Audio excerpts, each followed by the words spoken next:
All right, good afternoon, everyone. Let's call the first matter, State of Wisconsin versus Kyle H. Rittenhouse. It's 20 CF 983. May I have the appearances, please? State appears by Assistant District Attorneys Thomas Binger and Jason Zapp. Good afternoon, Your Honor. Mr. Rittenhouse appears via Zoom with Attorney Mark Richards. Good afternoon. Other appearances, please? Attorney Kimberly Motley appearing on Zoom with my client Gage Grosskreutz. Good afternoon. Good afternoon. Good afternoon, Your Honor. Steve Art for John Huber, the father of Anthony Huber, who is on as well. All right, good afternoon to all. Any objections raised by anybody regarding having this hearing held via the Zoom application? No, Your Honor, I discussed it with my client. All right. Okay, hearing no objections, then the court will make a finding that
the good cause exists to hold this hearing via the Zoom application, again, based upon the coronavirus pandemic, as well as orders previously entered by the Supreme Court for the state of Wisconsin and the Kenosha County Circuit Court, further barring any objections raised by defendants and or defendants counsel or others.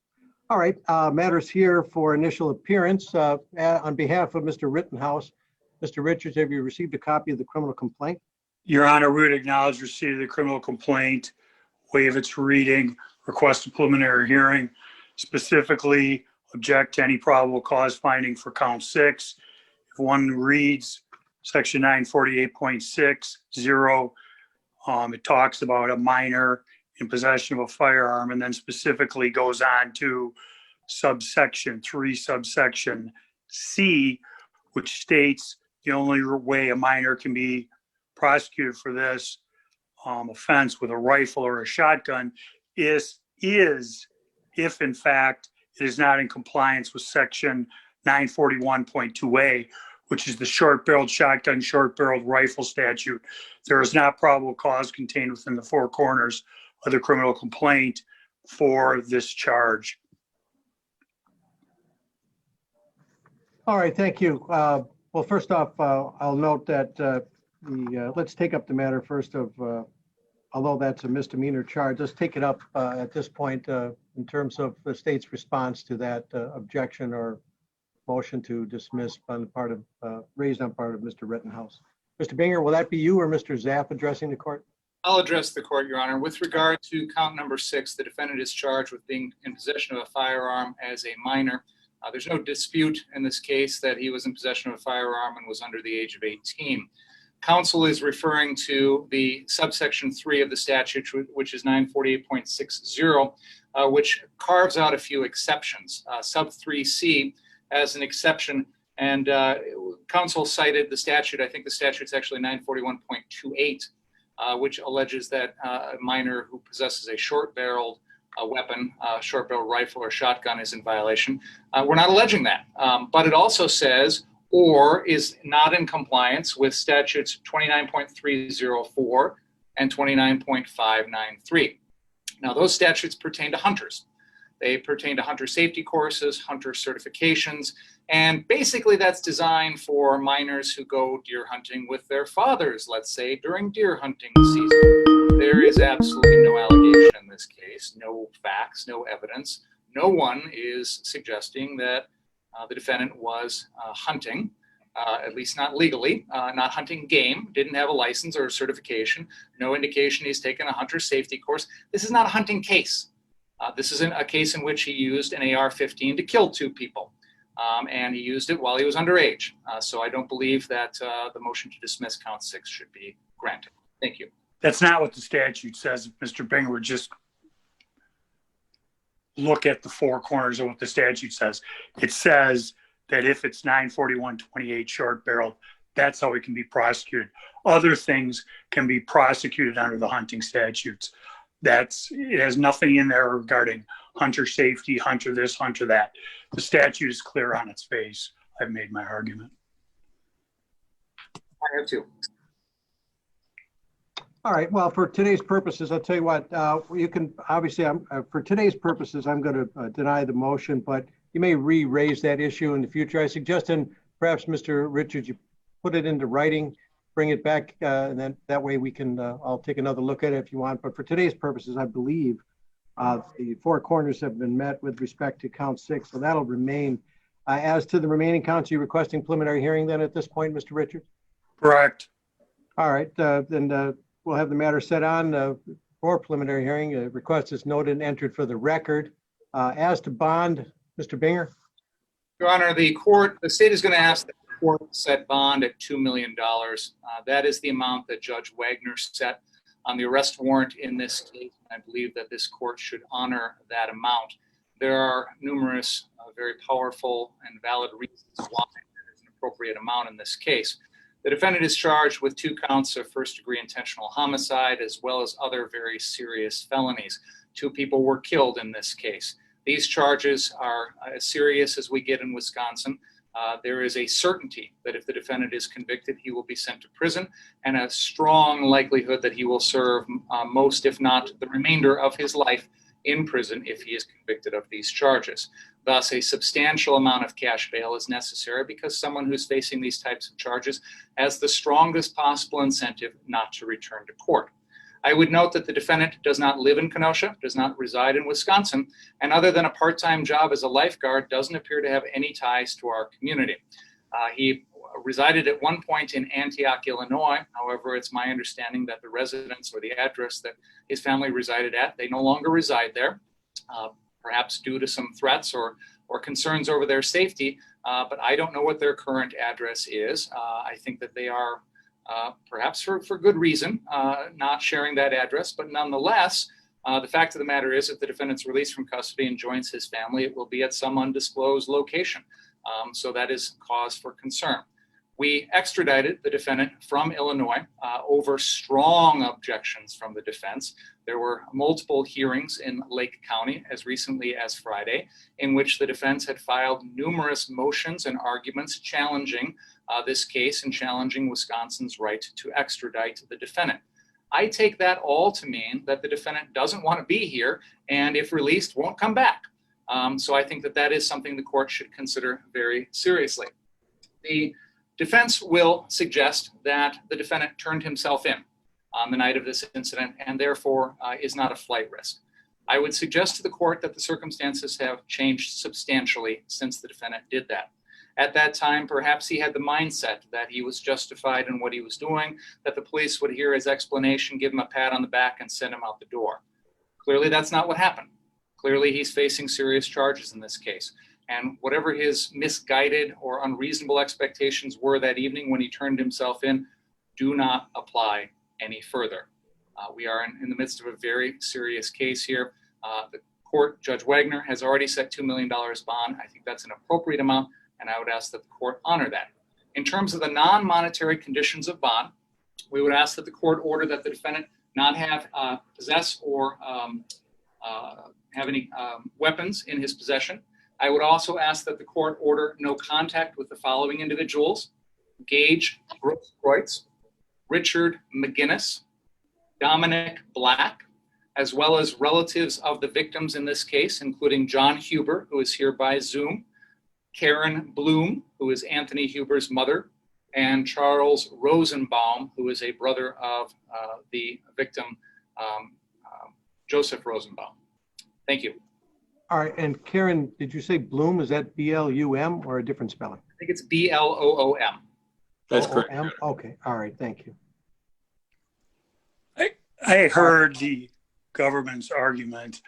Last time I checked, having went through an extradition hearing is not a valid basis to have a higher bond when one is only asserting one's constitutional right to have that hearing. Further, on the video, which this criminal complaint is based on, it's clear that the client, Kyle, tried to turn himself in to law enforcement. They chose not to accept his surrender. He went to the Antioch Police Department, where he was from. He turned himself in. He waited for the Kenosha Police Department to go there. The criminal complaint is full of material omissions, whether through negligence or through recklessness. It doesn't talk about Mr. Rosenbaum chasing my client while masked, covering his identity. It doesn't talk about Mr. Zeminski, his partner, firing the first shot at my client. When my client is running down the road trying to get away, he goes and Mr. Grosskreutz approaches him and goes, "Where are you going?" "Going to turn myself into the police," which he tried. It's on video. My client is 17 years old. He has no prior juvenile, no other record whatsoever. He has ties to the community. His father lives in the community. He worked in the community. The self-defense claim in this case is overwhelming. It's on videotape. And under all of those circumstances, $750,000 and electronic monitoring is more than sufficient. We have no objection to the non-monetary conditions, but at a certain point, the state can bury their head in the sand. And in reality, who struck my client first? Who attacked my client first? Mr. Rosenbaum, the decedent. My client's running down towards the police line when he's attacked by a mob. We're not talking about demonstrators. We're talking about rioters who had ill intent in their heart, and unfortunately, they came in second. All right, thank you, Mr. Richards. Court's aware these are allegations, but they are the most serious of allegations. They're incredibly serious. And again, if a conviction occurs, and only obviously if a conviction occurs, the defendant would likely face either life imprisonment or an imposition of many decades. Okay. Oh, I'm sorry. Also, before I go further, though, I do want to hear from the victims, if I could, if they do wish to be heard in this part. Mr. Huber, do you wish to be heard, sir? You'll have to unmute yourself then, sir.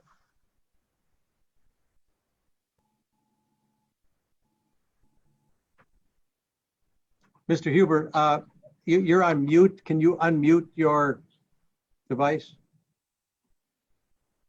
Okay, can you hear me now? I can, sir. Okay, good afternoon, Your Honor. I would like to say that, this Kyle guy is a flight risk. He's facing long time in prison. And he has people out there that will help him, organizations of militia members that are raising money for his defense right now. They can harbor him. He can Your Honor, hide I'm going to out object in to there. this. There's no basis in fact or law. Mr. Richards, that's Mr. Huber's opinion. He may state his opinion pursuant to the current status of the law in Wisconsin. I'm going to allow him to state that position. What I take into account It may be different. But at this point, Mr. Huber is allowed to state his position as a victim in this matter. Go ahead, Mr. Huber. Yeah, Kyle Rittenhouse thinks he's above the law. He's been treated as such by law enforcement. And so he believes he's justified in this case. And for him to run wouldn't surprise me. And this defense of self-defense, that is impossible. That is impossible. I don't know what part of the video you watched, but he already killed a guy, shot him in the head, and then tried to run.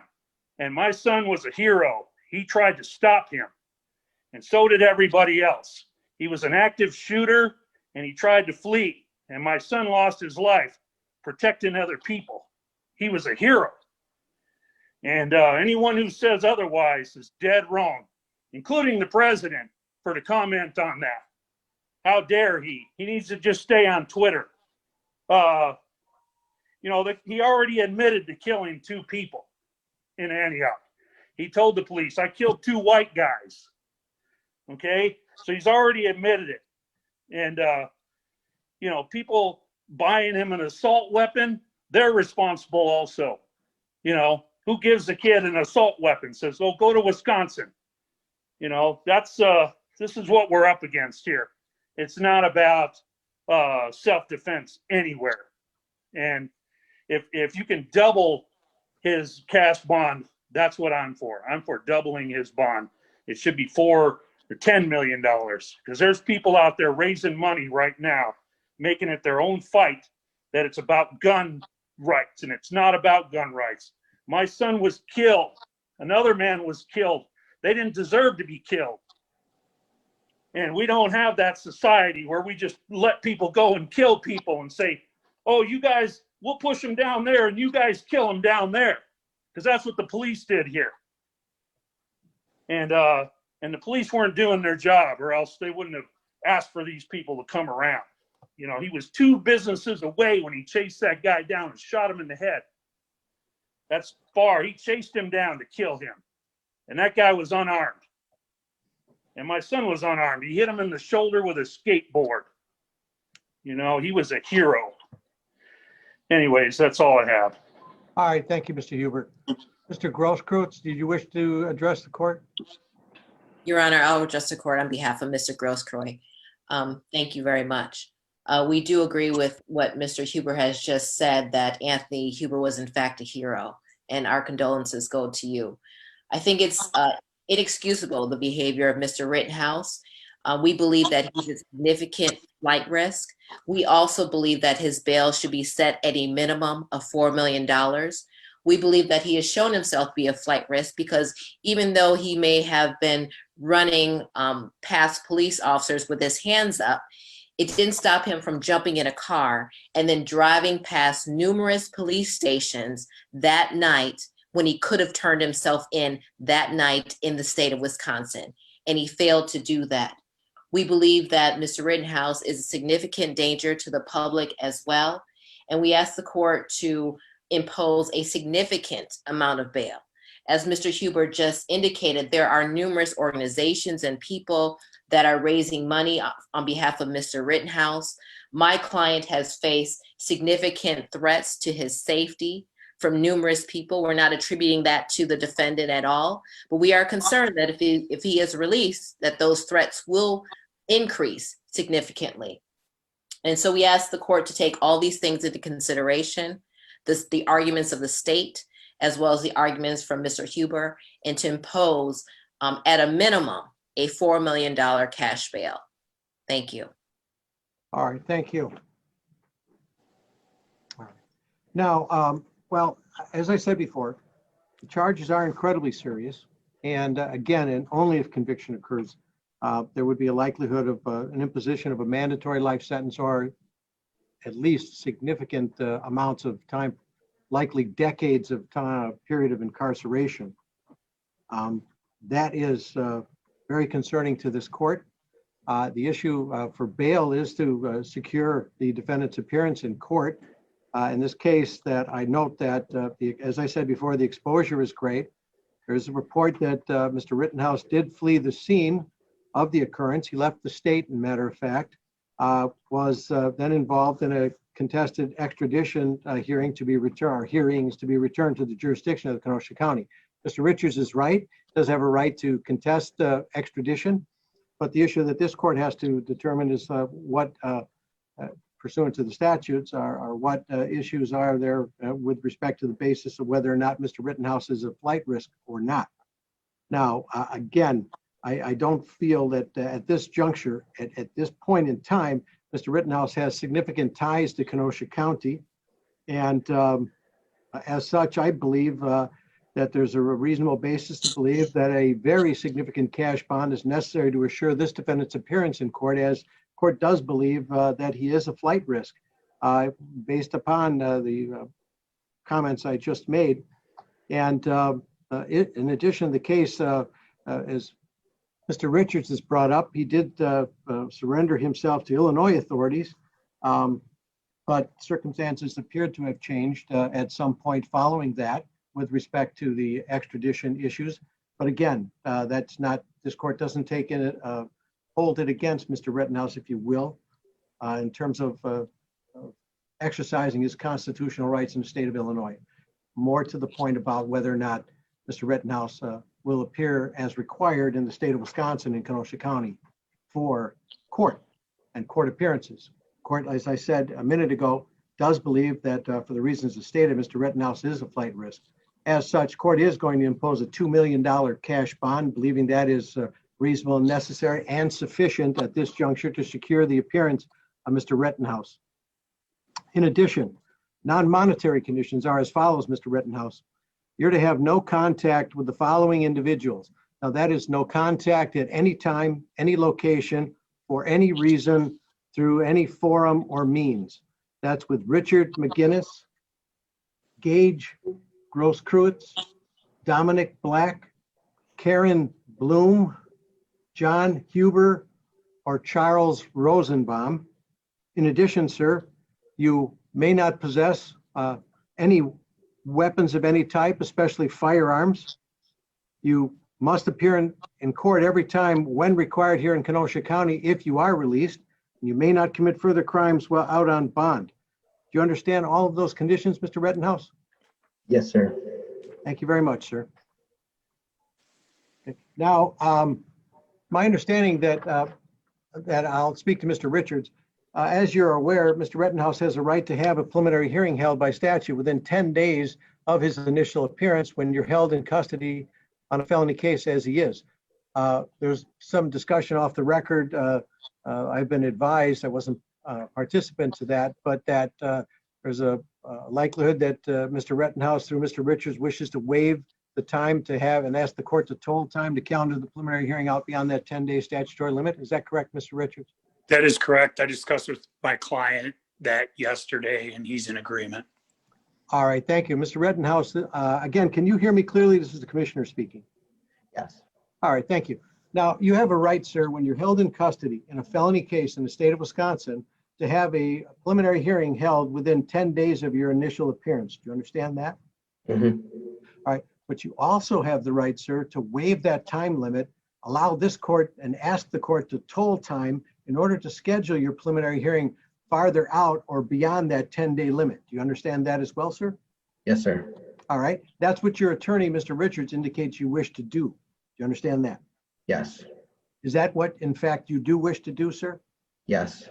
All right, thank you. Then based upon the defendant's understanding and willingness to waive time, the court will toll time for cause, in this case, pursuant to the request of the defendant and through his attorney, Mr. Richards, to counter the preliminary hearing out beyond the 10-day statutory limit.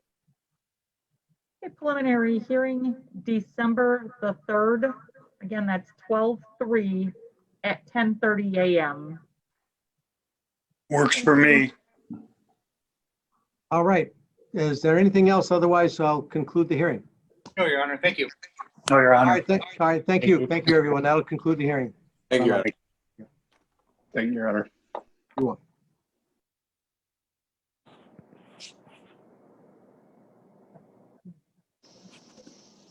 You may disconnect as well, Mr. Huber, if you'd like.